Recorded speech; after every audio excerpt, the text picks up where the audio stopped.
Hi and welcome to Coach Talk. I'm Fahima, discussing relationships in this new season. Today we're going to be discussing more information with regards to bringing awareness and insight as to bringing better relationships, whether you're maintaining one, trying to be more consistent and happy, and to bring that real fulfillment, as well as bringing new relationship ideas so that you can actually live life with more variety of spicing up your relationship. And today we have a very special guest, Mr. Yannick Jacob. Hi Yannick, how are you? Hello Fahima, I'm very good. Thank you for inviting me. You're welcome. I was going to introduce you as to what you do, but actually you've got a list of things that you do, so I'm going to let you explain. I know, people are not aware, but you also trained me in positive psychology and existential coaching, so you are definitely a coach, but on the higher level. So take it away. What exactly do you do? Give me the list right now. Yes, well, the whole list would probably go beyond what we can do here, but I generally now introduce myself as an existential coach, a positive psychologist, and I'm the former program leader of the MSc Coaching Psychology at the University of East London. Right. So I've done that for a couple of years, and I do some mediation, I do some work in schools, I do some well-being workshop kind of stuff. Supervision as well, yes, right? Exactly. Coach training and supervision is a big element. So I'm a multi-potentialite, generalist, somebody with a portfolio career, as they say. Amazing. And I generally focus on working with coaches, working with people who have big questions about life and existence. Of course. Which includes relationships. Absolutely. And I work to bring existential coaching, existential themes into corporations, organizations, working with what I call people in positions of great responsibility. So that might be going into a management or leadership position, or it might be becoming a father or entering a relationship, which is a huge responsibility, depending on how much weight you put into that relationship. Absolutely. So but in this episode, we are going to specifically concentrate on how to manage conflicts and the lessons from psychology and existentialism, because as we know, in relationships, people think it's okay, it's natural to have conflicts, and the others think, well, you shouldn't have conflicts. So what is the outlook on that generally? What is the opinion? Right, so I've gone through a lot of conflict, both myself, but also through my work and training as a mediator. Mediation is an alternative form of dispute resolution. So when people fight, they can call on a mediator who's a neutral party who enters the conflict and helps people find common ground and resolve that conflict, or find ideally a win-win, but at least a solution to move forward. Maybe not make the conflict go away, but manage it or resolve it. And so I've come through a lot of conflict in my life, but also in my coaching. Existentialism is essentially a philosophy of conflict. At its foundation, it says, well, there's always tension. So it's inevitable to always have conflict. Yes, so that's different, depends how you view conflict. If you view conflict as something, like for example, we are human beings. And as a result of being human and in the world with other people, you being different than everybody else even if you have an identical twin. Yes, of course. 5 minutes after you're born, you're different because you're in different positions. You're experiencing different things. You hear things differently. So if you have two people randomly together, they have a tension, a conflict, just because they're different. So it doesn't mean that they fight and they're aggressive or something, but it means that just because we're different, we're technically in conflict. Right. So our worldviews clash all the time, our beliefs, our values, what we think is right and wrong. We tend to spend time and gel with people who are very similar in terms of our values and our beliefs. But there's times of change as well. Over time there's change. Absolutely. So that's the thing. So in relationships, how would you enter into it with the idea that there is inevitable conflict, and how could you sort of manage those sort of things that come across? Yeah, I think that's absolutely right. You need to enter any relationship, not just romantic relationships, but also work relationships, any relationships, Absolutely. any people, with the acceptance that there will be a degree of conflict, a degree of difference, a difference in opinion. And this might amount to an actual clash. Where you're like, no, this is a boundary. I have to stand up for myself right now, and you're wrong and I'm right. And in those extreme forms of conflict, fights ensue, disputes ensue. Yeah, I think what people find hard to actually understand is how to set those boundaries, how to know, but I feel that you need to know yourself very well with your values so that you can actually accept certain things that even if you are going to clash, you can back down or you can compromise, and that's when it comes. And people don't have that understanding. Right. They don't have that way of looking at conflict as it's going to be there, but how do we ride it through the stages and phases of life? Yeah, and I think you touched on something super important there, which is awareness. You know, if you're aware of who you are, how you think, what's important to you, then you will start to notice when you get triggered and why. Yes. And then when all of these Absolutely. emotions pop up, you know, some negative, some positive, you start getting to know yourself and you're like, this person has just triggered something in me because there's something that's important to me. For example, one of my strong values is fairness.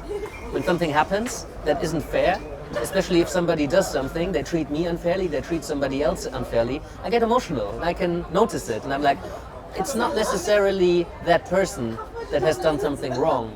It's my view of what's right and wrong. That's the thing you've just touched on, which is so important. I want everyone to hear this out loud, okay? When there is conflict and when there is triggers and when there is tension, we are not looking at ourselves first.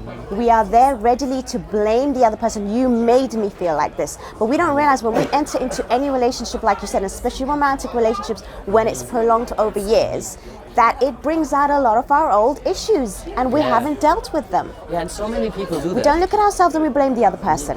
However, there are people who blame themselves first always. Okay, there is so- the extra. Yeah, the exactly. ex- Some yeah, people, yeah, like that's true. Again, it's knowing yourself. Like Yeah. some people always blame other people first, and some people always blame themselves first. So knowing that, yeah. we can deal with it, right? And that determines how that relationship roles and responsibilities play out over time. Thing is, it's so important to have people like coaches in your life to go through these things. And that's what I love, because in counseling there has to be something quite deep or something that you've come to a crossroad which is actually quite, extravagant or huge in most people's life in order for you to go seek assistance. Whereas in coaching, there's a slight trigger, something unsettling. That's why I always say coaching is for everyday people with everyday challenges. And the sooner you can get something that is, to help you through life, then the sooner you can resolve it. Because that intervention, that mediation that we give to people is going to open up their awareness. It's going to give them to the next level, of helping themselves develop as well as their relationships. It's that outside perspective Absolutely. that helps you uncover your blind spots, right? Yeah. Because some people are very self-aware. They know, I tend to blame myself first. Yeah. Some other people know, I tend to blame other people first. But a lot of people, it's harder to know because they just didn't grow up In with that that. Maybe you're cycle. too busy at Yeah, work, or yeah. like, I'm quite introspective anyway. I'm quite Yes, an it introvert. depends I on the think kind a lot. of person. A Yeah. lot of people don't do that. Exactly. And it's not that one thing is better than the other. Some people I know Yeah. that think very little, they're actually maybe a lot happier than I am, maybe because of that. But it really helps in my experience to get to know yourself and have somebody there who can reflect back Yeah. who you are. Yes, through it's them. that curiosity and that question. But like I said, it's not about, doing it one way or the other. But I know a lot of people that are not fully fulfilled and satisfied and happy. And they're continuing in the same cycle. You do the same things, you have the same habits, that's when you're going to get the same results. And that's when the intervention really needs to stick in. And you need to start thinking that, okay, even if I can't solve this for myself and I'm not aware, then I do need to have that outside help. And coaching is a very safe space, as we know, to actually resolve these issues. Sorry to jump in. I was just while you were talking, I was thinking, how many people find themselves in a relationship where somebody who always blames themselves first is together with somebody who always blames the other person first? I think and it's then more that the latter. Somehow works in a strange way because they always both blame the same person. Some relationships are quite balanced with healthy boundaries, but Right. often two people find themselves because it just kind of works. Two Okay. very anxiously attached people who both get very jealous. They work quite well together because they're not going outside. They don't make each other jealous. Two very healthily, safety attached people, they go and explore the world, and then they know they have their safe haven. And they might not miss each other crazily that much, but they just It's do their okay. lives and they're perfectly together. So it's finding somebody who completes you, who is knowing yourself enough that you know what you're looking for in a partner. I wouldn't say helps complete so much. you, I would say complement you. Compliment is a much better word, you're right. Yeah, because the thing is, for me, I'm whole and I'm complete. I'm 100%. Yeah. Okay, and whoever's going to come is going to give me that added support and bonus, and that's how I feel that the way in which people look at relationships as well, it's like Hollywood, for example. It's unrealistic expectations, unrealistic even, boundaries, and that's the thing, they're not realistic. And like you said, when you mentioned about, being in a particular way with each other, they're not looking at each other or themselves, they're looking at how it should be. And that's why outside interferences do come into those people's relationships, because they're not stable within themselves. Right. And that's why people blame social media. I don't blame none of that. Yeah. I blame, your own self and your own awareness and your own knowledge and wisdom from what you can develop. And that's how I look at it. So it's a totally different perspective that I have. And I think that's more powerful because I have the power, not the outside influence. I can use it to my advantage and take what I can, but most people are using that as an excuse. Yeah, how many people look for somebody else to make up for what they don't have? The happiness. Rather than find themselves as complete. Exactly. Yeah, but what I meant is like, sometimes people find themselves, like they look for other people because it makes sense. There's like a positive and a negative, or like, maybe that's not so much, but like you find somebody that gels good with you because like you're very much attention seeking and somebody else loves to give attention. Exactly. Somebody loves to be taken care of, and another person loves to take care of people. Sure. We're all the product of how we grew up. Yes. And then people find each other. Yeah, of course. No, that's true. And you were talking about in our notes before was the theories of love from psychology. What are the theories of love from some of the psychologists that you've studied? Right. So, for example, the first I came across was Sternberg's theory of love. And you have passion, intimacy, and commitment. Yeah. And I thought that was a brilliant, quite simple but brilliant concept to start making sense of what love can be in this kind of triangular relationship. Yeah. For example, if you have passion for each other but no commitment and no intimacy, then you have this kind of love affair, you have sex a lot, or like you fell for each other, you're infatuated, but there's no commitment because you're not really in a relationship, and there's no intimacy because you might not talk much.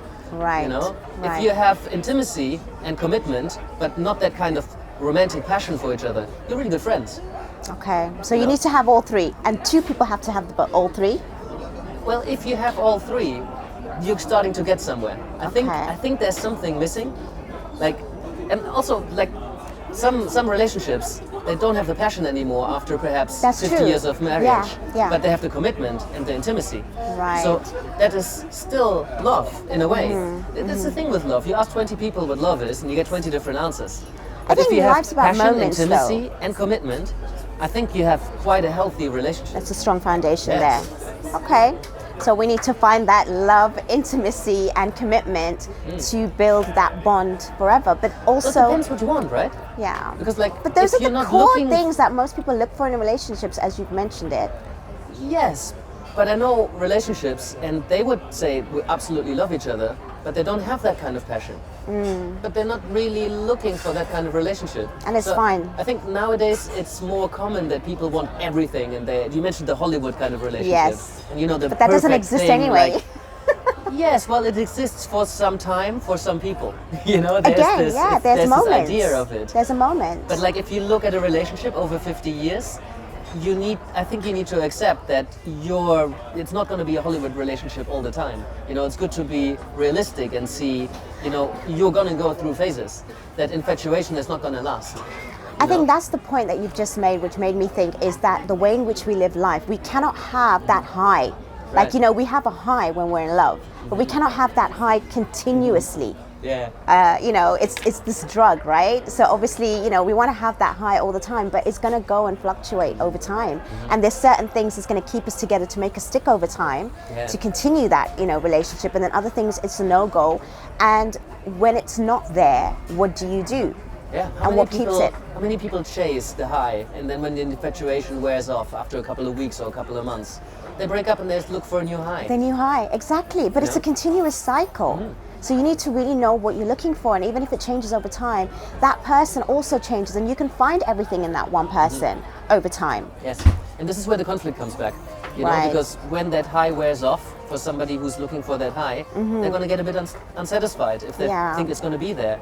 And as soon as you take the rose-tinted glasses off and you see the person for who they really are, you know, because you idealize them. Yeah, of course. In positive psychology, we talk about positive illusions. Yeah. You know, we make the other person better than they are, more righteous, more beautiful. You know, we see all of their best sides, and we don't really look at the more annoying stuff that is inevitably there.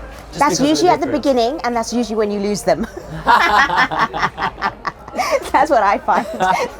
Well, once that pops up, it's how do we deal with that? How do we deal with the conflict that's popping up? Yeah. And that is so crucially important, because some people are very neutral, they're passive, they retreat, they don't talk about stuff. You know, they don't talk about things that annoy them, they eat it up, and then at some point it all bursts out. Of course. And then you have a big fight and you don't even know why. That's the stereotype of the man being all confused, because like they don't understand. It's never the toothpaste that is wrongly squeezed out. It's not really the stumbling, like the when you shave and it's still in a bad. Of course, it's a build-up. It's a build-up. It's a build-up of a lot of things. The resentment grows over time. And I think in relationships, when you talk quite openly and you bring things up and you get into a habit of voicing how you feel, even if it's a bit uncomfortable, because people don't like conflict. Yeah, but if you wait too long and you're not courageous enough to bring stuff up and talk about it on a regular basis, then you're going to be in situations where things explode and then you have a big fight.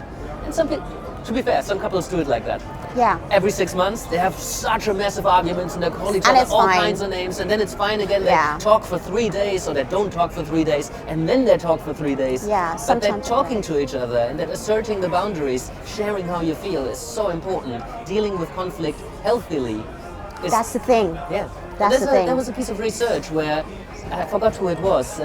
It was set up that the researcher observed couples arguing, communicating, and then made hypotheses and could predict to a certain degree who's going to be together in 6 months. Oh wow! Just by the way that they argued. Okay, what was the results of like those? Do you have any more information? That's really interesting. I'll try to look that up for you so you can put it in the show notes. But it's the way, if you, for example, different types of behavior mentioned, like you can be neutral and passive. Okay, yes, it's behavior. You can be aggressive. People like, you know, why did you do that? And you know, it's very aggressive. You can be passive aggressive. You know, it's like giving somebody the silent treatment until they get it. Until they get it. Or like dirty looks, or it's like if you say, oh, I'm so thirsty right now, I wish somebody would like give me something to drink, rather than like, hey babe, can you get me a glass of water? You know, these are not assertive. Assertive would mean sharing how you feel, pointing out what somebody has done without attacking them, without making them all defensive, and sharing what effect it had. For example, you left, I don't know, you didn't clean up the bathroom after you shaved. Right. You know, which is a fact, you can't really argue with that. You know, I saw hair in the bathroom. You know? I think a lot of people come with emotion when they're saying these things, and attitude and tone and all of that comes into it. Doesn't that show, like, you know, that irritation over time and that build up? Because sometimes it can be ignored and sometimes it can't. So then, you know, how does one manage that in a relationship? So the first thing is manage your own emotions. Yes. You know, when you see the hair in the bathroom, you get all angry. You know, perhaps it's the 15th time that happened. You get all angry. You need to deal with your own emotions first, that you don't come out like, you know, because it's, and then go it's run easy straight. to come out. So take a couple of deep breaths, you know, calm yourself down, do a little meditation, do something fun, go through an album on your photo, on your How on your realistic phone is that, Yannick? How realistic is that for most humans to actually pause? I know it's the most important thing, and we talk about mindfulness and meditation, but when I come across couples that are, you know, I'm coaching all the time now, and you know, it's so easy, and they're like, yeah, it's so good to get advice, but when you're sitting in it, when you're there and you're boiling, when you see that, you know, what is the thing? Intervene. You always have at least a split second. Okay, you know, there is an automatic reaction cycle. You know, we get triggered. Yes. When we get triggered, it's very easy to automatically respond. In psychology, we know about these cycles, we have studied them. So the first thing is, what happens are these automatic physiological responses. Right. Your blood starts boiling, your heart rate goes up, you might start sweating, or you might get tears in your eyes, or tears of joy, or tears of anger. And they're so quick in a few seconds. This you cannot do anything about. You get triggered, stuff happens. Right. You fight or flight. You know, your body reacts. Yeah. There's a big difference between your body reacting and you reacting. Okay. Because the behavior, the response, running away, crying, maybe you cannot stop. Running away or hitting somebody or like... Not opening this. Exactly. You can stop that. And Right. we often fall into that automatic response that our body reacts and then we react. That's where we can intervene. Yeah, so And it's we can training learn. It's ourselves training. with Exactly. habits, new habits. Exactly. So Okay. then we can choose, even if it's a split second, just turn around, walk away, Yeah. take a deep breath, come back. And it really works because I've practiced that myself. A lot of the things that I talk about, honestly, is because it's my own practice. I try to, practice what I preach. And honestly, I interrupt my thoughts all the time. You have to interrupt your story, your dialogue all the time. And if you give yourself a few seconds before even answering somebody, responding in any way, good or bad even, you have the correct response. Yeah. By giving yourself time. And it's so important, even if it's just a minute. That's right. It's so crucial. Yeah, exactly. It's not just your body reacting. Your thoughts react immediately. Yes. But the speech sometimes follows so closely quick, after. yeah. But first you have the thought, and then you say it. Yeah. Even if there's a very tiny space, you can think it and then stop yourself. And the more you Exactly. train, the more Yes. it's like a muscle. You build it. Yeah. And You you- build the muscle to stop yourself, and then you're really in charge. You have power over Exactly, yourself. and you can right? control your emotions. People You say you can. can't control. You can control your Well, emotions. you cannot control the emotions, but you can control your The reaction to the your emotion. behavior. Yes. That's something Okay, you can that's control. one thing very and true. The thing is, because of the cycle, there's a story you tell yourself after you've reacted. Mm-hmm. So, at first, you reinforce that story. Yeah. You get angry Yeah, and you yeah, shout, and yeah. then they shout, and then it's like, and then it all repeats its cycle. Mm-hmm. But when you stop yourself more and more often, you start telling yourself a different story. Oh, I'm so glad I've done that. And then you come back and you're actually calm and you talk things out and it worked. Next time it's much more likely that you're able to stop yourself much more easily. And at some point, you get into this upward spiral and then you Yes. transform, you change. But that's what I say. People need to constantly work on themselves. Mm-hmm. They need to have this awareness, and that's why I want to bring this, because relationships, is wonderful. As much as I deal with lots of problematic relationships, I see some really good ones. Mm-hmm.